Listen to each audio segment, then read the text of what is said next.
काँग्रेसच्या आमदारांची जी टीम आहे ती आता पुण्यामध्ये दाखल झालेली असं कळतंय आणि पुणे लोकसभेसाठी हे सगळे आमदार काम करणार आहेत। विदर्भातील काँग्रेसचे 10 आमदार हे पुण्यामध्ये तळ ठोकून आहेत आणि पुणे लोकसभा जिंकण्यासाठी प्रयत्न केले जात आहेत।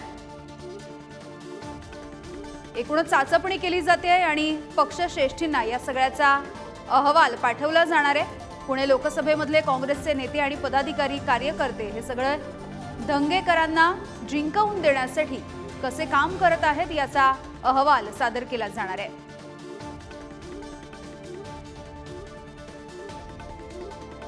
तर पुण्यामधून काँग्रेसकडून रवींद्र धंगेकर हे उमेदवार आहेत आणि त्यांना जिंकवून आणण्यासाठी आता काँग्रेसने चंग बांधलेला दिसतोय।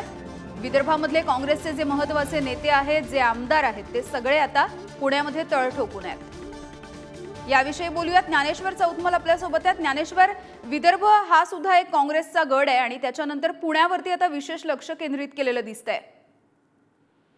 विदर्भातले महत्त्वाचे जे आमदार आहेत ते नाना पटोलेंनी पुणे लोकसभेसाठी मैदानात उतरवलेले आहेत। नाना पटोलेंनी विदर्भातल्या काँग्रेसच्या आमदारांची टीम पुणे लोकसभेमध्ये कशा पद्धतीने काँग्रेसचे पदाधिकारी कार्यकर्ते काम करतायत, नेते काम करतायत, त्याच्यावर लक्ष ठेवण्यासाठी पक्षाला अहवाल देण्यासाठी म्हणून कार्यरत ठेवण्याचा निर्णय घेतलेला आहे। जवळपास 5 ते 6 दिवस विदर्भातले जे आमदार आहेत, ज्यामध्ये यशोमती ठाकूर, सुनील केदार, धीरज लिंगडे, अभिजित वंजारी, विकास ठाकरे, अमित जनक, राजू आवळे, हे सगळे जे आमदार आहेत ते पुण्यात असणार आहेत आणि पुणे लोकसभेसाठी रवींद्र धंगेकरांना जिंकून देण्यासाठी कशा पद्धतीने काम करता येईल, कुठल्या महत्त्वाच्या मुद्द्यांवरती चर्चा करता येतील, मतदारांपर्यंत पोहोचण्यासाठी कशा पद्धतीने रणनीती आखता येतील, या मुद्द्यांवरती हे सगळे आमदार पक्षाला रिपोर्ट सादर करणार आहेत।